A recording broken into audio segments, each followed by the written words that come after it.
I was like, I think I've been shot in the head. And she looked, and there was blood all down the back of my head, down the back of my neck, down my pants. We ran to another cover where 4 other people helped me. They took their shirt off, wrapped it around my head, and helped me get to the road. And then she asked the police to help, and they stopped a random passerby, and she let me go in the back of her car, and she brought me to the hospital. That was Braden Matishka from Lake Country, British Columbia, one of the many Canadians caught in the worst mass shooting in American history. Braden and his girlfriend now on their way back home. We, of course, know that at least 4 Canadians were among the 58 dead killed in that horrific shooting on Sunday night. This is new video just released from the Las Vegas Review-Journal showing the nightmare there as people flee that scene. A rather traumatic experience, of course, for anybody who was there that night. Now, we're learning a little more about Stephen Paddock, the man behind the killing spree, and there are reports that he had been planning an escape and that 50 pounds of explosives had been found in his car. Now, also, take a look here. We know where he was set up. He was in the Mandalay Bay, and this is the Harvest Festival, but also there are reports now that they found bullet holes in 2 of the jet fuel tanks at the airport. He may have been trying to blow them up.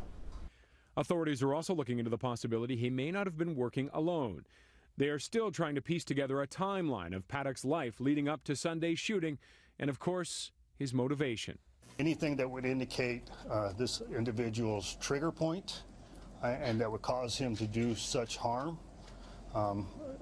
we haven't understood it yet. And I think it's important for us to get to there. And you have to be patient with us because of this premeditation of this room, this is well thought out. So don't you think the concealment of his history or his life was well thought out? Get down! Get down! Everybody down! And more eyewitness video emerging of the chaos Sunday. Go! Everybody go! This was shot by Raymond Page. He was working at the Route 91 Harvest Festival that night, capturing some 10 minutes of the deadly shooting as concertgoers flee the scene. Go now! Police and FBI agents are still on the scene, and we're also getting a glimpse of what the concert grounds look like days after the shooting. Personal belongings still litter the ground, reminders of the stampede to try and escape.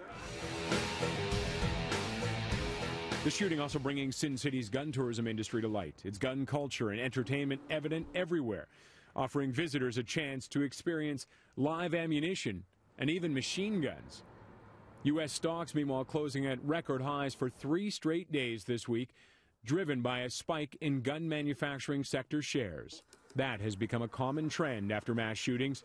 A rush to buy weapons amid market fears there will be tighter gun control laws. Today, the NRA releasing its first statement on the shooting, calling for a federal review of bump stocks, as they're known. They essentially convert a semi-automatic gun into a fully automatic weapon. Now, the suspect, Paddock, apparently had at least a dozen of these modified guns in his hotel room.